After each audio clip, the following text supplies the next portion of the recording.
गोदावरी नर्मदा कावेरी शरयू महेंद्र तनया चित्रा वेतवती महासुर नदी गंडकी पूर्णा पूर्ण जलई समुद्र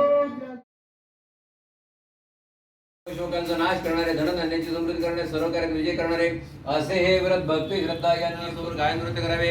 हे पूजनादी कृत्य पवित्र देवालयात अथवा आपल्या घरात पवित्र ठिकाणी करावे. पूर्वी सांगितल्याप्रमाणे केले असता